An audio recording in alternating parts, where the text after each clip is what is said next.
Ամեն ինչ սկսվեց նրանից, որ հայաստանյան փորձագետներից մեկի Սոսի Տատիկյանի գրառումների տակ ես նկատեցի տարօրինակ տեսանյութ, այդ տեսանյութը հղում էր անուն թուրքական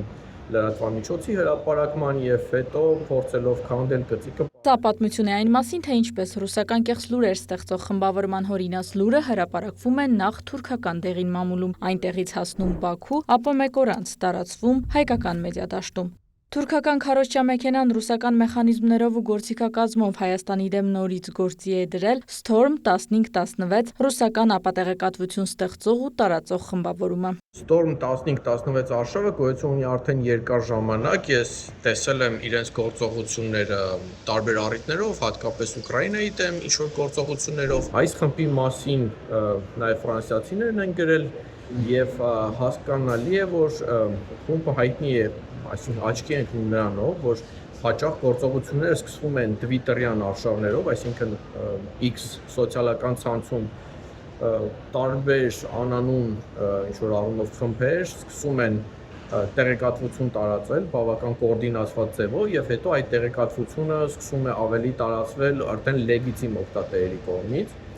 Նախկինում եղել է դեպք, երբ մենք տեսել ենք, թե ինչպես է այս առումով օգտագործվել թուրքալեզու լրատվամիջոց, որտեղ հրապարակում է եղել, հետո այն վերատարածվել է։ Այս անգամ էլ կեղծ լուրը առաջինը հայտնվեց նախկինում ևս ռուսաստանյան ապատեղեկատվական արշավներում ներգրաված թուրքական Oda TV կայքում, որը համարվում է դեղին մամուլ, հայտնի սկանդալային, բայց ոչ փաստահեն հրապարակումներով։ Այս անգամ էլ սկանդալային, բայց իրականությանը չհամապատասխանող լուրն այն մասին էր, թե Նիկոլ Փաշինյանը իբր մտադիր է Սյունիքի մոտ 1200 քառակուսի կիլոմետր հատված հանձնել Ադրբեջանին, ինչպես նաև Մարգարայի անցակետի մոտ էլ մի հատված հատկացնել Թուրքիային։ Չնայած նաև պաշտոնապես է հայտարարվել, հրապարակումն ապատեղեկատվությունը չունի որևէ փաստական կամ իրավական հիմք եւ Հայաստանի դեմ վարվող հիբրիդային պատերազմի բաղադրիչ է, բայց հարձակումը շարունակվում է X-ի հարթակում։ Մի շարք անանուն օգտահաշիվներ տարածում են այդ կեղծիքի մասին պատմող անգլալեզու տեսահոլովակներ։ Ըստ կիբերանվտանգության փորձագետ Արթուր Պապյանի,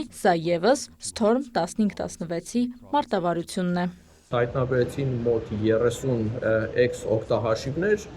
որոնք բոլորը գրեթե խոսքը մեկ արած, գրեթե նույն խոսքերով վերատարածում էին անգլերեն տեսքով այդ տեսանյութը, որը ես հրապարակել եմ նաև Facebook սոցիալական ցանցում։ Այդ գրառումների կոորդինացված բնույթը հենց, թե ինչպես գրեթե միաժամանակ բոլորը նույն տեքստով, նույն տեսանյութն են տարածում, արդեն իսկ խոսում է այն մասին, որ գործ ունենք ազդեցության արշավի հետ։ Twitter-յան այդ օգտահաշիվները նայելու դեպքում տեսնում ենք, որ դրանց մի մասը փորձում են ձևացնել կամ միմիկ անել, թե իրենք իրական լրատվական ինչ-որ աղբյուրներ են, անունների մեջ կտեսնեք News, 24 News, այսպիսի ինչ-որ անուններ։ Մի մասի դեպքում տեսնում ենք այսպես կոչված Patriot, չգիտեմ, ավելի շատ այսպիսի բառապաշար, Slavic, patriotism, այսպիսի ինչ-որ անուններ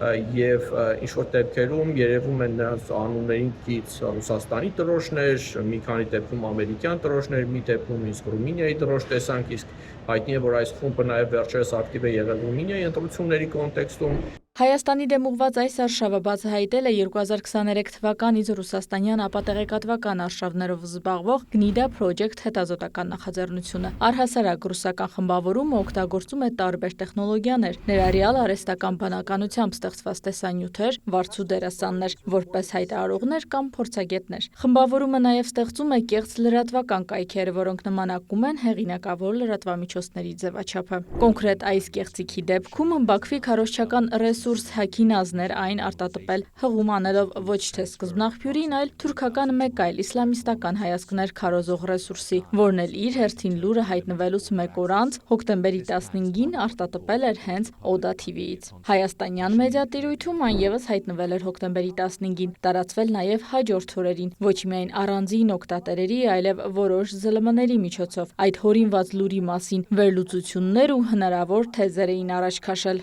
թե իբր Վաշինգտոնում ստորագրված փաստաթղթերն ունեն գաղտնի հավելված։ Իդեպ, այս ու այսպիսի կեղծ լուրերը, որոնք վերջին շրջանում ակտիվորեն ստեղծվում են, մետայում ավելի քիչ են տարածվում, քանի որ հարթակի կեղծ տեղեկության դեմ պայքարի գործիքները հակակշռում են, բայց X-ում լուրը չնայած տարբեր խողովակներով արդեն գաղտնազերծված ու ակնհայտ սուտ է, բայց դեռ շարունակում է դիտումներ հավաքել, վշտովեցնել հանրությանը ու տարածվել։